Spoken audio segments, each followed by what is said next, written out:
Guys, मेरा नाम नमन पाठक है और आज आप सभी का डिजिटल विद्यापीठ चैनल में स्वागत है। गाइस, लास्ट की वीडियो तक हमने चैप्टर नंबर 1 केमिस्ट्री का साइंस एनसीईआरटी टेक्स्ट बुक का मैटर इन आवर सराउंडिंग को पूरी तरीके से कवर कर लिया था, जिसमें हमने पहले से लास्ट वीडियो में पूरा मैंने मैटर क्या होता है, उसका इंट्रोडक्शन क्या होता है, उसकी डेफिनेशन क्या होती है और साथ ही उसके बाद हमने उसकी फ़िज़िकल प्रॉपर्टीज़ को डिस्कस किया, हमने उसके कैरेक्टरिस्टिक्स को डिस्कस किया, फिर हमने स्टेट्स ऑफ मैटर देखे कि क्यों होती हैं स्टेट्स ऑफ मैटर, और फिर हमने उन तीनों स्टेट्स को डिटेल में डिस्कस किया। उसके बाद हमने मैटर चेंजेस इट्स स्टेट्स, ये हमने टॉपिक देखा था कि मैटर जो है वो अपनी स्टेट को चेंज कर सकती है या नहीं कर सकती है। उसके बाद हमने उसके अंदर भी दो सब टॉपिक्स पढ़े थे कि करती है तो किन दो फैक्टरों पर डिपेंड करती है, टेम्परेचर और प्रेशर, उन पर किस तरीके से इफ़ेक्ट डालते हैं वो दोनों, वो हमने डिस्कस किया। और लास्ट इम्पॉर्टेंट टॉपिक जो हमने इवेपोरेशन देखा था उसको देखा, ठीक है। और उस इवेपोरेशन के साथ साथ हमने उसके फैक्टर्स अफेक्टिंग इवेपोरेशन कि किन किन फैक्टर्स पे इवेपोरेशन हमारे पे डिपेंड करता है, और लास्ट हमने उसके प्रैक्टिकल एप्लीकेशंस देखे थे कि जो इवेपोरेशन है वो किस तरीके से कूलिंग का कारण बनता है ना, how does evaporation cause cooling, ठीक है। तो उसके बीच में ही हमने जो चैप्टर के बीच में इंटेक्स क्वेश्चन आए वो भी सब है, मैंने सारी लिंक आपको डिस्क्रिप्शन बॉक्स में दे दी है, आप वहाँ पर जाके कोई भी वीडियो मिस मत करिएगा। आई थिंक 11 to 12 पार्ट्स में पूरी 1 चैप्टर डिवाइड है, आप जो पार्ट आपने नहीं देखा है आप वहाँ पर जाकर चेक कर सकते हैं। मैंने आपको पूरी की पूरी चैप्टर जो है वो आपको डिस्क्रिप्शन बॉक्स में उसका लिंक दे दिया है, ठीक है। आज गाइस हम इन सब को समझते हुए इसके एक्सरसाइज को सॉल्व करेंगे, ठीक है, जो कि हमारी पेज नंबर 12 पे दी हुई है।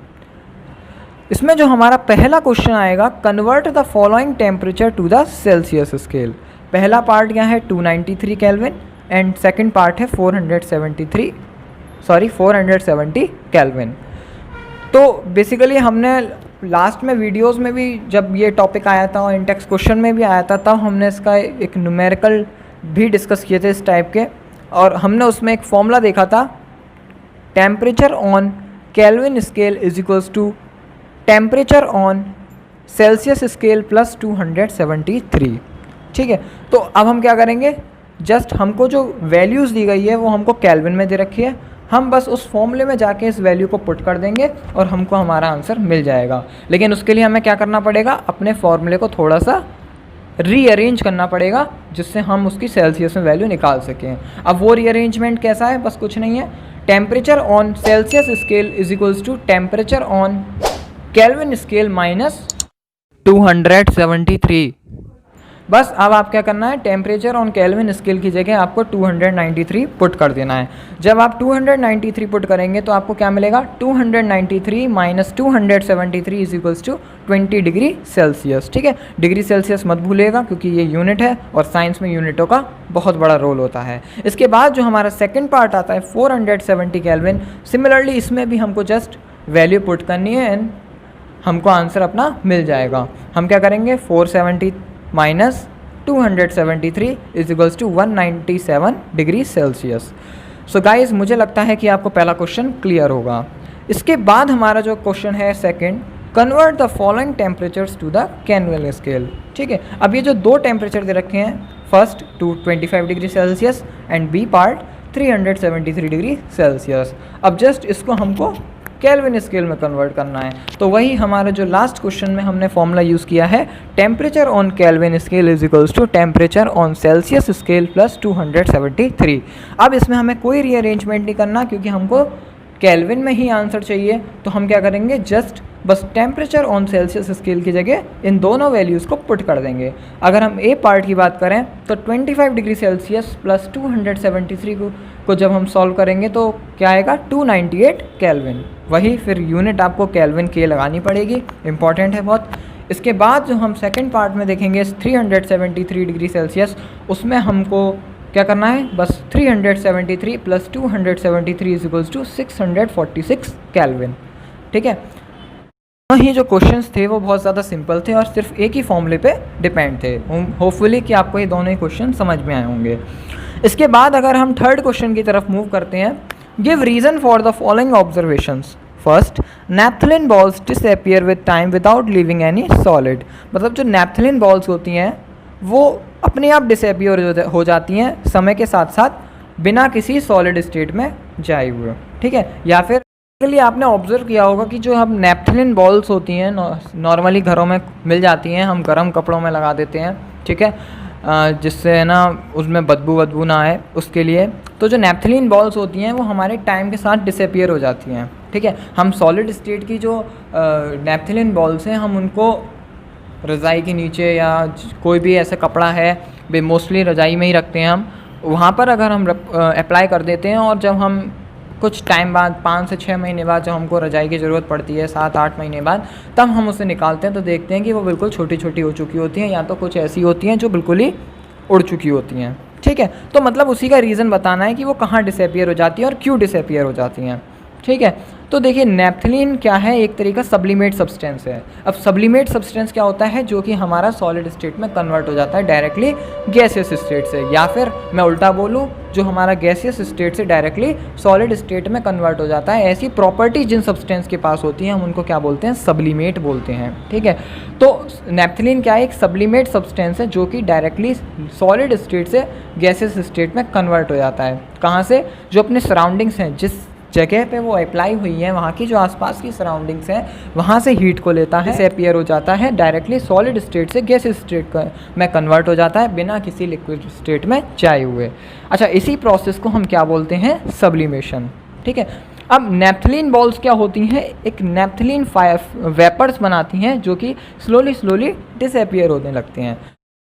क्योंकि ये देखिए आप वहाँ पर नैप्थलिन बॉल्स जहाँ पर अप्लाई करी हुई हैं वहाँ पे हमको आसपास से सराउंडिंग से जो है वहाँ से हमको हीट मिल ही रही है, और जब हमको हीट मिल रही है तो वो धीमे धीमे क्या होगा, नैप्थलिन के वेपर्स में कन्वर्ट होगा। क्योंकि देखिए वेपर स्टेट में कन्वर्ट हो रहा है और क्या हो रहा है, नैप्थलिन बॉल्स हो रही है, हमने उसको क्या बोल दिया, नैप्थलिन वेपर्स में कन्वर्ट होगा, जो कि धीरे धीरे क्या होगा, हमारा एयर में डिसअपियर होने लगेगा। इसी वजह से हमारा कोई भी रेसिड्यू या फिर रिसाइड हम बोलें कोई भी नहीं बचता है कुछ टाइम बाद, मतलब वो डायरेक्टली गैसियस स्टेट में कन्वर्ट हो जाती है, वेपर फॉर्म में कन्वर्ट हो जाती है, और ना ही हमको वो सॉलिड स्टेट में मिलती है ना ही हमको वो लिक्विड स्टेट में मिलती है। कुछ ऐसी होती हैं जो बॉल्स छोटी छोटी हो जाती हैं लेकिन मैक्सिमम होती हैं वो उड़ जाती हैं। इसके बाद हमारा जो सेकेंड पार्ट है इसका, we can get the smell of perfume sitting several metres away, है ना, कि हम देखते हैं कि किसी दूसरे कमरे में भी किसी बंदे ने अगर स्प्रे छिड़का है तो हमको दूर तक खुशबू आ जाएगी, ठीक है। अगर हम काफ़ी ज़्यादा दूर हैं, कुछ मीटर्स में भी दूर हैं, तब भी हमको एक सिंपल से परफ्यूम की स्मेल जो है वो हम तक पहुंच जाएगी, ठीक है। तो क्या रीज़न है उसका, देखिए जो स्मेल होगी या फिर हम अरोमा बोले परफ्यूम की, वो हमारे पास तक किस वजह से पहुंच रही है, ड्यू टू डिफ्यूज़न। क्यों, क्योंकि देखिए हम जानते हैं गैसेस में क्या होता है, डिफ्यूज़न सबसे फास्ट होता है, ठीक है। तो जब गैसियस स्टेट में डिफ्यूज़न सबसे फास्ट होगा तो हमारी जो परफ्यूम होगा वो आसानी से उसकी जो स्मेल होगी वो हम तक पहुंच जाएगी। अच्छा, अब ये सब डिस्कस हम पहले ही कर चुके हैं कि डिफ्यूज़न रेट जो हमारा गैसेस में होता है वो ज़्यादा क्यों होता है, क्यों, क्योंकि उसके जो पार्टिकल्स होते हैं गैसेस के, उनके पास negligible intermolecular force of attraction होता है, जिसकी वजह से वो आसानी से इधर उधर मूव करने लगते हैं। क्या होता है डिफ्यूज़न का मतलब बेसिकली क्या था, कि इस तरीके से मिल जाना दो सब्सटेंसेस का कि कोई भी हम सेपरेटेड बाउंड्री को नहीं पता कर सकें, है ना। कि अगर मैं कोई भी एक सब्सटेंस लेता हूँ और कोई दूसरा सब्सटेंस में लेता हूँ, लेट्स से एन एग्जांपल, जैसे मैंने ली इंक और मैंने लिया वाटर, और मैंने क्या किया, इंक को वाटर में डाल दिया, तो कुछ टाइम बाद क्या होगा, अपने आप पूरी तरीके से वो इंक जो होगी वो वाटर में घुल जाएगी, ठीक है। हम कोई सेपरेटेड बाउंड्रीज़ नहीं उसमें डिफ़ाइन कर सकते कि हाँ इतनी बाउंड्री तक ये इंक दिख रही है और इसके नीचे वाटर दिख रहा है, या इतनी बाउंड्री तक हमें वाटर दिख रहा है या हमको इतनी इंक दिख रही है, ठीक है। तो वहाँ पर कोई भी बाउंड्रीज नहीं होगी और हमारा जो डिफ्यूज़न है वो आसानी से हो जाएगा। ये मैंने लिक्विड की बात बताई है। जो हमारा डिफ्यूज़न सॉलिड्स में होता है वो नेग्लिजिबल होता है, ऑलमोस्ट ये होता ही नहीं है, और होता भी है तो बहुत स्लो रेट पे होता है, जो को हम नेग्लिजिबल ही मान के चलते हैं। लिक्विड स्टेट में थोड़ा सॉलिड के कंपैरिजन में ज़्यादा होता है और सबसे ज़्यादा गैसियस स्टेट में रहता है। अच्छा, अगर मैं डिफ्यूज़न के और एग्जांपल की बात करूँ तो हमारे जो फूड बनता है घर में, हमको उसकी भी खुशबू, जो गर्म फूड होता है उसकी हमारे को दूर तक आ जाती है। हमने काफ़ी सारे एग्जांपल्स देखे थे इसके भी, जो हमने चैप्टर पढ़ा था उसमें भी हमने देखा था। हमने अगरबत्ती का एग्जांपल लिया था, इंसेंस स्टिक का एग्जांपल लिया था, जिसमें हमने क्या किया था, एक कोने में इंसेंस स्टिक को लगा दिया था और हमने जब दूर बैठे हुए थे वहाँ तक भी हमें खुशबू आ रही थी। तो वो भी क्यों हो रहा था? Due to fast diffusion process. Similarly यहाँ पर भी यही हो रहा है कि हमें जो स्मेल है परफ्यूम की, अरोमा है जो परफ्यूम की, वो हमारे पास तक इसलिए जल्दी पहुँच रही है, इतनी आसानी से इतनी दूर तक इसलिए पहुँच जाती है जल्दी, ड्यू टू फास्ट डिफ्यूज़न। किसका? गैसियस पार्टिकल्स का, जो कि परफ्यूम के हैं। क्या होगा? जैसे हमने, जिस बंदे ने परफ्यूम को छिड़का तो वो क्या होगा, उसके जो ड्रॉपलेट्स होंगे, उसके जो वेपर्स होंगे परफ्यूम के, उसके जो गैसियस पार्टिकल्स होंगे परफ्यूम के, वो क्या हो जाएंगे? एयर में फैल जाएंगे। कुछ हमारी बॉडी पे जाएंगे और कुछ हमारे एयर में चले जाएंगे। अब क्या होगा, वहाँ पर एयर के पार्टिकल्स ऑलरेडी एग्जिस्ट करते हैं, तो फास्ट डिफ्यूज़न होगा, क्योंकि both are the particles of gases. चाहे मैं एयर की बात करूँ, चाहे मैं परफ्यूम के पार्टिकल्स की बात करूँ, दोनों ही गैसियस स्टेट में, तो दोनों के बीच में इतना भयंकर डिफ्यूज़न होगा, इतना फास्ट डिफ्यूज़न होगा कि हम दोनों की बाउंड्रीज़ को पता ही नहीं कर सकते कि ये परफ्यूम की हैं पार्टिकल्स या फिर ये एयर के पार्टिकल्स है। बिल्कुल डिफ्यूज़ हो जाएंगे एक दूसरे में, बिल्कुल घुल जाएंगे। ठीक है, इतनी अच्छी इंटरमिक्सिंग होगी और हमको वो आसानी से दूर तक पहुंच जाएंगे। क्यों? क्योंकि इनका जो इंटरमोलिकुलर फोर्स ऑफ अट्रैक्शन है वो नेग्लिजिबल होता है और वो इधर से उधर काफ़ी दूर तक ये मूव कर लेते हैं। ठीक है, होपफुली आपको ये क्वेश्चन भी समझ में आया होगा। इसके बाद मैं नेक्स्ट क्वेश्चन नंबर 4 को डिस्कस करता हूँ। Arrange the following substance in increasing order of forces of attraction between the particles, water, sugar and oxygen. ये हमको कुछ सब्सटेंस दिए हैं, बेसिकली 3। इनको हमें इनकी फोर्स ऑफ अट्रैक्शन जो है इनके पार्टिकल्स के बीच का, उनके अकॉर्डिंग हमको इंक्रीजिंग ऑर्डर में अप्लाई करना है। पहला क्या है? वाटर, दूसरा शुगर, तीसरा है ऑक्सीजन। तो सबसे पहले हमको ये पता करना होगा कि कौन सा सॉलिड है, कौन सा लिक्विड है और कौन सा गैसियस स्टेट है। हम उसी के अकॉर्डिंग पता लगा सकते हैं कि कौन सा जो सब्सटेंस है उसकी क्या स्टेट ऑफ मैटर है और वो उनके बीच के जो फोर्स ऑफ अट्रैक्शन है वो क्या रहेगा। तो बेसिकली वाटर देखिए लिक्विड स्टेट है, और शुगर क्या है? हमारा सॉलिड स्टेट है, और ऑक्सीजन क्या है? गैसियस स्टेट है। और हम ये अच्छे से जान चुके हैं, हमने ये सारी वीडियोज़ जो हैं लास्ट की, उन सब में अच्छे से डिस्कस किया है कि जो शुगर है वो सॉलिड है, तो उनके सॉलिड के बीच में जो फोर्स ऑफ अट्रैक्शन होता है वो मैक्सिमम होता है। क्यों? क्योंकि इनके जो पार्टिकल्स होते हैं बिल्कुल टाइटली बाउंड होते हैं, बिल्कुल पास टाइटली बाउंड होते हैं, जिसकी वजह से इनके बीच में जो फोर्स ऑफ अट्रैक्शन होता है वो मैक्सिमम होता है ना। और वाटर क्या है? लिक्विड है। तो लिक्विड का जो पार्टिकल्स होते हैं उनके बीच में जो फोर्स ऑफ अट्रैक्शन होता है वो भी ज़्यादा होता है, but as compare to solids कम होता है और गैसेस के कंपैरिजन में ज़्यादा होता है। थर्ड में बात करता हूँ ऑक्सीजन, तो इनके बीच में नेग्लिजिबल फोर्स ऑफ अट्रैक्शन होता है, जिसकी वजह से आसानी से मूव कर लेते हैं, क्योंकि एक गैसियस स्टेट कहलाते हैं। अब हमको इंक्रीजिंग ऑर्डर लगाना है इनको, मतलब कि सबसे कम किसका है, फिर उसके ज़्यादा, फिर सबसे ज़्यादा। तो सबसे कम किसका था? हमारा ऑक्सीजन का। उसके बाद किसका निकला? वाटर। और सबसे ज़्यादा किसका होगा? शुगर का।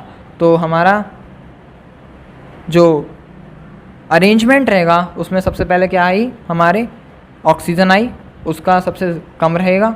वाटर का जो कि लिक्विड स्टेट है सबसे, उसके ऑक्सीजन के कंपैरिजन में ज़्यादा रहेगा, और सबसे ज़्यादा शुगर का रहेगा। इसके बाद अगर मैं क्वेश्चन नंबर 5 की तरफ मूव करता हूँ, what is the physical state of water at 25 degree Celsius, B part 0 degree Celsius and the third part is 100 degree Celsius. तो हमको फिजिकल स्टेट बतानी है वाटर की, कि हमारा जो 25 डिग्री सेल्सियस है तब क्या रहेगा वाटर, बी पार्ट में 0 डिग्री सेल्सियस पे क्या रहेगा, और थर्ड पार्ट में 100 डिग्री सेल्सियस पे क्या रहेगा। क्योंकि हम जानते हैं कि जो वाटर है वो तीनों ही स्टेट में एग्जिस्ट करता है, सॉलिड फॉर्म में भी, लिक्विड फॉर्म में भी और गैसियस फॉर्म में भी। सॉलिड फॉर्म में हम बेसिकली हमको आइस की फॉर्म में मिल जाता है, लिक्विड फॉर्म में हम वाटर की देखते ही हैं, नॉर्मली जो वाटर होता है वही हमारा लिक्विड फॉर्म है, और वेपर स्टेट में हमको किस में मिलता है? वाटर वेपर की फॉर्म में, जो कि हमारी गैसियस स्टेट होती है। तो अगर मैं पहले पार्ट की बात करूँ 25 डिग्री सेल्सियस, जो कि अगर मैं बात करूँ तो बेसिकली ये क्या है? एक रूम टेम्परेचर है। तो रूम टेम्परेचर पे जो वाटर होगा, हमारा फिजिकल स्टेट होगी जो वाटर की, वो लिक्विड स्टेट ही रहेगी। क्यों? क्योंकि नॉर्मल टेम्परेचर है, कोई भी फ़र्क नहीं पड़ना इस पर। ठीक है, इसलिए हमारा 25 डिग्री सेल्सियस पे क्या रहेगा? लिक्विड स्टेट रहेगा। इसी के साथ में बी पार्ट की बात करूँ 0 डिग्री सेल्सियस में, तो यहाँ पर हमारा ये ट्रांजिशन स्टेट है। मतलब कि यहाँ पर कुछ भी हो सकता है, या तो वो सॉलिड स्टेट में भी हो सकता है या लिक्विड स्टेट में भी हो सकता है। कुछ वाटर ऐसा हो सकता है वो सॉलिड स्टेट में हो, कुछ वाटर ऐसा हो जो हमारा लिक्विड स्टेट में कन्वर्ट हो चुका हो। ठीक है, इसके बाद हमारा थर्ड पार्ट अगर मैं बात करूं 100 डिग्री सेल्सियस, तो ये भी क्या होगी हमारी, या तो वो लिक्विड स्टेट में रहेगा या फिर वो गैसियस स्टेट में रहेगा। क्यों? क्योंकि ये हमारा बॉइलिंग पॉइंट है। ठीक है, और जो हमारा 0 डिग्री सेल्सियस था वो था हमारा मेल्टिंग पॉइंट। तो 100 डिग्री सेल्सियस पर भी या तो वो लिक्विड स्टेट में एग्जिस्ट करेगा या फिर वो गैसियस स्टेट में एग्जिस्ट करेगा। ये भी हमारी एक ऐसी स्टेट है जहाँ पर ट्रांजिशन पॉसिबल है, या तो वो लिक्विड स्टेट या फिर गैसियस स्टेट। ठीक है, होपफुली आपको ये पांचों क्वेश्चन क्लियर ही होंगे। नेक्स्ट क्वेश्चन की तरफ मूव करते हैं। Give 2 reasons to justify water at room temperature is liquid. अच्छा, अभी हमने लास्ट ही इस क्वेश्चन में बात करी थी कि जो 25 डिग्री सेल्सियस है, बेसिकली जो हमारा रूम टेम्परेचर है, हमारे उस पर लिक्विड स्टेट में रहता है। ठीक है, अब हमको यही जस्टिफाई करना है 2 रीजंस के साथ में। ठीक है, how can we justify it? By giving 2 reasons. ठीक है, तो हमारा जो पहला रीज़न होगा कि जो हमारा वाटर है रूम टेम्परेचर पर वो हमारा लिक्विड स्टेट में रहता है, तो सबसे पहला रीज़न है कि उसके पास टेंडेंसी होती है फ्लो होने की। ठीक है, तो ऐसे लिक्विड्स जिनके पास टेंडेंसी होती है फ्लो होने की, हमें उनके क्या बोलते हैं? फ्लूइड्स बोलते हैं। बेसिकली क्या है, उनके अंदर इतनी टेंडेंसी है कि वो फ्लो होने लगते हैं। ठीक है, और ये टेंडेंसी हमारी लिक्विड के पास और गैसियस स्टेट के ही पास है। ठीक है, तो पहला पॉइंट ये हो गया। सेकेंड पॉइंट आता है कि ये किसी भी वेसल की शेप को मेंटेन कर लेगा जिसको भी हम इसमें फिल करेंगे। ठीक है, अगर मैं एक बोतल में रख देता हूँ तो ये बोतल की शेप को ले लेगा। अगर बोतल भी अलग अलग शेप की हैं, ठीक है, कि उसमें कोई डिज़ाइन बन रही है बोतल में, तो जस्ट उसी की शेप की बोतल को वो अप्लाई कर लेगा। ठीक है, वो अपने को उसी शेप में ढाल लेगा। इसके साथ अगर मैं किसी कंटेनर में रखता हूँ, जार में रखता हूँ, या फिर मैं किसी जग में रखता हूँ, सॉरी जार में तो कोई नहीं रखता, अगर मैं जग में रखता हूँ तो वहाँ पर भी हमको ये उसी कंटेनर की शेप को मेंटेन कर लेगा। तो इन 2 प्रॉपर्टीज़ की हेल्प से जो लिक्विड की एक मोस्ट इंपॉर्टेंट प्रॉपर्टीज़ है, the liquid which have tendency to flow, and second कि ये अपनी शेप को उसी वेसल की शेप को मेंटेन कर लेगा जिसमें ये फिल किया है, जिसमें उसका वॉल्यूम बिल्कुल चेंज नहीं होगा। ठीक है, तो इन 2 रीज़न से हम ये जस्टिफाई कर सकते हैं कि जो वाटर है वो हमारा लिक्विड स्टेट में। अच्छा, अब इसके ही जो बी पार्ट है, एन आयरन अलमीरा is a solid at room temperature.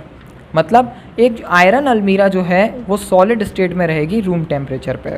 ठीक है, तो इसके लिए हमको 2 रीजंस बताने हैं जस्टिफाई करने के लिए। तो सबसे पहला कि उसकी एक डेफिनेट शेप होगी और डेफिनेट वॉल्यूम होगा, जो कि एक सॉलिड की मोस्ट इंपॉर्टेंट प्रॉपर्टी है और बेसिक प्रॉपर्टी है कि अगर सॉलिड स्टेट है तो उसके पक्का या तो डेफिनेट शेप होगी और डेफिनेट वॉल्यूम होगा।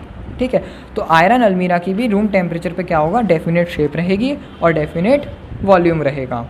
सेकंड अगर मैं बात करूं तो इसका क्या होगा? रिगिड होगी और हार्ड होगी। मतलब कि जो अलमीरा होगी वो हार्ड होगी, है ना, और रिगिड भी होगी, जिसको हम बेंड नहीं कर सकते। मतलब जिसके अंदर इतनी प्रॉपर्टी नहीं है कि हम उसको फ्लेक्सिबल कर सकें। तो इन 2 प्रॉपर्टीज़ की हेल्प से हम ये कह सकते हैं कि जो आयरन अलमीरा है वो सॉलिड स्टेट में एग्जिस्ट करेगी रूम टेम्परेचर पे। ठीक है, पहला क्या हमने देखा? Definite shape and definite volume, and the second one is कि वो रिगिड होती है और हार्ड होती है। इसके बाद में अगर नेक्स्ट क्वेश्चन की तरफ मूव करता हूँ, why is ice at 273 Kelvin more effective in cooling than water at the same temperature. ठीक है, ऐसा क्या रीज़न है कि जो आइस है हमारी 273 केल्विन पे वो ज़्यादा इफेक्टिव रहती है कूलिंग प्रोसेस में as compare to water same temperature की मैं बात करूँ तो। ठीक है, अगर मैं 273 केल्विन की बात करूँ तो हमारा जो कूलिंग है उसमें आइस पर क्यों ज़्यादा इफेक्टिव रहती है एज़ कम्पेयर टू वाटर, तो उसी का हमको रीज़न बताना है कि ऐसा क्यों होता है। गाइस में अगर इस आंसर की बात करूँ, इस आंसर को डिस्कस करें तो देखिए 273 केल्विन अगर मैं उसको सेल्सियस की बात करूँ तो बेसिकली क्या है? 0 डिग्री सेल्सियस ही तो है, जो कि हमारा क्या रहेगा? मेल्टिंग पॉइंट रहेगा। तो जब हमारी आइस मेल्ट होगी तो जो आइस है वो क्या करेगी? एनर्जी को एब्जॉर्ब करेगी, जो कि हमारी लेटेंट हीट ऑफ फ्यूज़न के इक्वल होगी। अब कहाँ से एब्जॉर्ब करेगी? सराउंडिंग से ही एब्जॉर्ब करेगी। ठीक है, तो उसकी वजह से क्या होगा? हमारा जो कूलिंग है वो ज़्यादा इफेक्टिवली होगी एज़ कम्पेयर टू वाटर। ठीक है, तो और वही सेम टेम्परेचर की बात हो रही है। ठीक है, अब जो देखिए अगर मैं वाटर की बात करता हूँ तो वाटर जो है वो अपनी सराउंडिंग से इतनी एनर्जी को एब्जॉर्ब नहीं कर पाता है, ठीक है, जिसकी वजह से जो उसकी कूलिंग होती है वो कम इफेक्टिव होती है एज़ कम्पेयर टू आइस।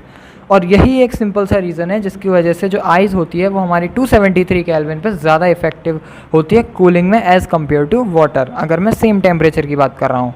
रही बात लेटेंट हीट ऑफ फ्यूज़न, तो मैं आपको बता दूँ एक बार फिर से कि लेटेंट हीट ऑफ फ्यूज़न क्या था, कि वो हीट जो हमारी सॉलिड स्टेट से लिक्विड स्टेट में कन्वर्ट करने में जो लग रही थी, ठीक है, क्योंकि देखिए हमने उस टाइम भी डिस्कस किया था क्या होता है बेसिकली कि जब हमारा टेम्परेचर, हम कोई भी सब्सटेंस है सॉलिड सब्सटेंस, उसको जब हम लिक्विड स्टेट में कन्वर्ट करते हैं तो उसकी जो थर्मोमीटर लगा हुआ है वहाँ पर जब हम ऑब्जर्व करेंगे तो देखेंगे तो शुरू से ही हमको 0 डिग्री सेल्सियस दिखाई देगा, ठीक है, अगर मैं आइस को लेके चल रहा हूँ।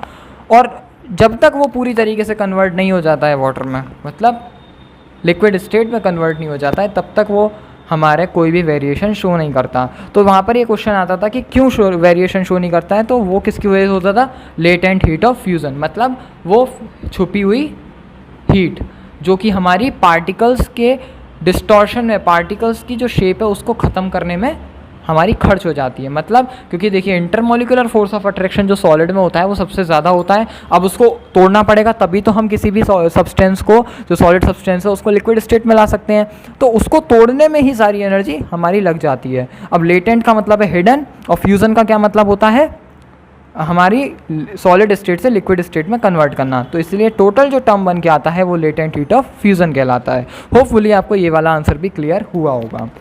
इसके बाद मैं एट्थ क्वेश्चन की तरफ मूव करता हूँ। What produces more sewer Burns, boiling water और स्टीम। बॉइलिंग वाटर की बात करूँ मतलब उबले हुए पानी की बात करूँ, और भाप की बात करूँ मतलब स्टीम की बात करूँ, तो इन दोनों में से हमको सबसे जो सीवर बर्न होगा वो कौन ज़्यादा देगा, मतलब हमें जो बुरी तरह जलाएगा वो कौन सा जलाएगा, आइदर बॉइलिंग वाटर और स्टीम वाटर। तो हमको यही इसका रीज़न बताना है कौन करेगा और क्यों करेगा, ठीक है। तो देखिए जब हमारा वाटर स्टीम में चेंज हो रहा होगा अपने बॉइलिंग पॉइंट पर, तो वो क्या एब्जॉर्ब कर लेगा, लेटेंट हीट ऑफ वेपराइजेशन, ठीक है। तो इसका मतलब क्या हुआ कि जो स्टीम होगी हमारी 100 डिग्री सेल्सियस में, उसके पास काफ़ी सारा अमाउंट में हीट होगी, ठीक है, लेटेंट हीट की फॉर्म में होगी भले ही, लेकिन उसके पास काफ़ी सारी अमाउंट ऑफ हीट होगी। अगर मैं सेम टेम्परेचर की बात करता हूँ 100 डिग्री सेल्सियस पे, किसके कंपैरिजन में, बॉइलिंग वाटर के कंपैरिजन में, ठीक है। गाइस जब हम स्टीम को अपने हाथ में गिरा देंगे, मतलब फॉल करेंगे उसके ऊपर, हम अपने जहाँ पर भी भाप निकल रही है वहाँ पर अपना हाथ रख लेंगे, तो क्या होगा, वो धीमे धीमे जो स्टीम है जो गैसियस स्टेट में है वो कंडेंस होना स्टार्ट हो जाएगी और वो वाटर में कन्वर्ट हो जाएगी कंडेंस होने की वजह से, ठीक है, और ज़्यादा हीट होगी उसके अंदर, ठीक है, as compare to boiling water. अगर मैं सेम टेम्परेचर की बात कर रहा हूँ तो स्टीम में उस टाइम सबसे ज़्यादा हीट होगी, ठीक है, अगर मैं बॉइलिंग वाटर से कंपैरिजन कर रहा हूँ, और वो किस वजह से होगी, due to latent heat of vaporisation. किसकी फॉर्म में होगी, लेटेंट हीट की फॉर्म में होगी। इसी वजह से जो हमारी स्टीम होती है वो ज़्यादा हमको हीट देती है बॉइलिंग वाटर के कंपेरिजन में, और इसी वजह से हम बुरी तरीके से जल जाते हैं स्टीम से, ठीक है। अगर मैं बॉइलिंग वाटर की बात करूँ तो उससे हमको इतनी ज़्यादा बुरी तरह हम नहीं जलेंगे जितना हम स्टीम से जलेंगे, ठीक है। तो यही एक रीज़न है लेटेंट हीट ऑफ वेपराइजेशन का, जिसकी वजह से हमारी जो स्टीम होती है उसमें ज़्यादा हीट होती है as compare to boiling water. Hopefully आपको ये आंसर भी समझ में आया होगा। इसके बाद हमारा जो लास्ट क्वेश्चन है इस पूरे चैप्टर का वो ये है, name A, B, C, D, E and F in the following diagram showing changes in its state, ठीक है। तो हमको ये जो A, B, C, D, E, F हैं इन ब्लॉक्स को फिल करना है उनकी एक्चुअल स्टेट से जो हमारी चेंजेस हो रही हैं, ठीक है। तो देखिए उनके नेम बताने बेसिकली। तो सो गाइस देखिए अब सॉलिड स्टेट है, यहाँ पे हम इस ब्लॉक डायग्राम में देखें तो हमारी जो सॉलिड स्टेट है वो हमारी लिक्विड स्टेट में कन्वर्ट हो रही है। तो हम जानते हैं कि जब सॉलिड स्टेट से कोई भी सब्सटेंस लिक्विड स्टेट में कन्वर्ट होता है तो उस प्रोसेस को हम क्या बोलते हैं, फ्यूज़न बोलते हैं, या फिर वो मेल्टिंग पॉइंट पर होता है तो हमारा मेल्टिंग कहलाता है, ठीक है। तो यहाँ पर जो ए पार्ट होगा इसमें हमारा क्या आएगा, मेल्टिंग आएगा, या फिर हम फ्यूज़न लिख सकते हैं। क्यों, क्योंकि जो सॉलिड है वो हमारी किस में चेंज हो रही है, लिक्विड स्टेट में। इसके बाद अगर मैं लिक्विड से गैसियस स्टेट में चेंज होने की प्रोसेस की बात करूं, या कोई भी सब्सटेंस ऐसा है जो हमारा लिक्विड स्टेट से गैसेस स्टेट में कन्वर्ट होता है बॉइलिंग पॉइंट पर, तो हम उसको क्या बोलते हैं, या तो इवेपोरेशन बोलते हैं या फिर वेपराइजेशन बोलते हैं। तो यहाँ पर क्या आ जाएगा, या तो आप इवेपोरेशन लिख लीजिए या फिर आप वेपराइजेशन लिख लीजिए, ठीक है।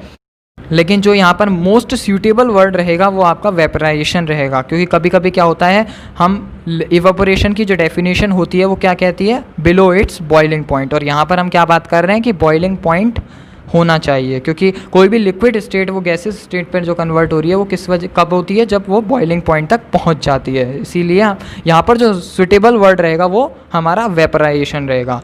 इसके बाद में अगर बात करता हूँ गैसियस स्टेट से लिक्विड स्टेट की, तो ऐसी कोई भी सब्सटेंस जो हमारा गैसियस स्टेट से लिक्विड स्टेट में कन्वर्ट हो रहा है आफ्टर कंडेंसेशन, उस प्रोसेस को हम क्या बोलते हैं, कंडेंसेशन और लिक्विफिकेशन, ठीक है। लिक्विफिकेशन ऑफ गैसेस में भी हमने देखा था लिक्विफाइड गैसेस में, ठीक है। तो यहाँ पर क्या आ जाएगा, या तो कंडेंसेशन लिख लीजिए या फिर लिक्विफिकेशन लिख लीजिए, क्यों, क्योंकि जो हमारी गैस है वो यहाँ पर लिक्विड स्टेट में कन्वर्ट हो रही है। इसके बाद अगर मैं लिक्विड स्टेट से सॉलिड स्टेट में कन्वर्ट होने की बात करूँ तो वो हमारी स्टेट क्या होती है, फ्रीजिंग होती है या फिर सॉलिडिफिकेशन होती है।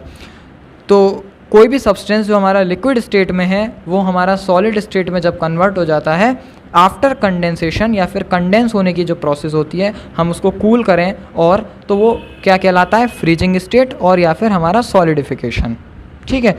इसके बाद हम ई पार्ट की बात करते हैं, सॉलिड स्टेट से डायरेक्टली गैसियस स्टेट में कन्वर्ट होने की, तो हमारा क्या कहलाएगा, वो सब्लिमेशन कहलाएगा, ठीक है। क्यों, क्योंकि हम जानते हैं कि वो प्रोसेस जिसमें हमारी solid state directly gaseous state में कन्वर्ट होती है बिना किसी लिक्विड स्टेट में जाए हुए, उस प्रोसेस को हम सब्लिमेशन बोलते हैं। सिमिलरली अगर मैं एफ प्रोसेस की बात करूं, एफ में जो हमारी गैसेस में से डायरेक्टली सॉलिड स्टेट में कन्वर्ट हो रही है उसमें भी हमारा सब्लिमेशन होगा। क्यों, क्योंकि सब्लिमेशन हमारा गैस से सॉलिड में कन्वर्ट हो चाहे सॉलिड से गैसियस स्टेट में कन्वर्ट हो बिना किसी लिक्विड स्टेट में जाए हुए, तो हमारा वो सब्लिमेशन प्रोसेस कहलाता है, ठीक है। और यहाँ पर हमारे ऊपर दे रखा है कि increase heat and decrease pressure, इसकी हेल्प से भी हम ये पता कर सकते हैं कि हमारा जो सॉलिड स्टेट है, लिक्विड स्टेट है, यहाँ पे हमारी क्या हो रही है, हीट इंक्रीज़ हो रही है और प्रेशर डिक्रीज़ हो रहा है। सिमिलरली नीचे जो दे रखा है वो हमारी हीट डिक्रीज़ हो रही है और प्रेशर इंक्रीज़ हो रहा है, ठीक है। तो होपफुली आपको ये सारे आंसर्स जो हमने आज डिस्कस किए, 9 आंसर्स टोटल, वो क्लियर हुए होंगे। और इसके बावजूद अगर आपको कोई भी डाउट रहता है सो प्लीज़ आप मेरे को कमेंट सेक्शन में कमेंट कीजिए, आप मेरे को वहाँ पे पूछ सकते हैं कोई भी क्वेश्चन, ठीक है। जो लाइन आपको समझ में नहीं आती आप वो भी मुझसे पूछ सकते हैं, और ज़रूरी नहीं आप इस क्वेश्चन को ही पूछें, इन क्वेश्चंस में से पूछें। लास्ट में हमने इंटेक्स क्वेश्चन भी डिस्कस किए हैं जो कि हमारे पेज नंबर 3 पे, पेज नंबर 6 पे, पेज नंबर 9 पे दे रखे हैं, उनको भी हमने डिस्कस किया है। वो भी अगर आपको कोई समझ में नहीं आते हैं तो आप मुझसे पूछ सकते हैं। और जो हमारे इंटेक्स क्वेश्चन के अलावा नोट्स हमने जो डिस्कस किए हैं, जो हमारे पूरा चैप्टर डिस्कस किया है, सॉरी, वो हमने जो डिस्कस किया, आप वहाँ से भी कोई भी डाउट होता है तो प्लीज़ आप मेरे को कमेंट कीजिए, आप वहाँ से मुझसे कुछ भी पूछ सकते हैं। कोई बच्चा ऐसा है जो शाई नेचर का है, जो नहीं पूछ सकता है कमेंट सेक्शन कमेंट में, तो एक काम करिए, आप मेरे को इंस्टाग्राम पे फॉलो कर लीजिए, आप वहाँ पे मुझसे पर्सनली डीएम कर लीजिए, मैं आपको वहाँ पर भी आपके सारे क्वेश्चंस के आंसर दूंगा, हर बच्चे का आंसर दूंगा। और इसके साथ साथ जो बच्चे इंस्टाग्राम यूज़ नहीं करते हैं, हमने उसका सोशल मीडिया का दूसरा प्लेटफॉर्म भी अपना तैयार कर रखा है, फेसबुक का, वहाँ पर भी जाके क्वेश्चंस मुझसे पूछ सकते हैं, ठीक है। वहाँ पर भी आप डायरेक्ट मैसेज करिए, आप मेरे को डीएम करिए। आप जो लाइन है एनसीईआरटी की वो अगर समझ में नहीं आ रही है तो आप मेरे को कॉपी कर दीजिए, मैं उसको एक्सप्लेन कर दूंगा पूरा लिख के ही, वो सारी चीज़ों को क्लियर करने की कोशिश करूँगा। लेकिन प्लीज़ अपने डाउट्स को क्लियर कीजिए, नहीं तो आगे जाके आपको बहुत ज़्यादा प्रॉब्लम आने वाली है। सो गाइज़, होपफुली आपको सब समझ में आया होगा। Bye, take care.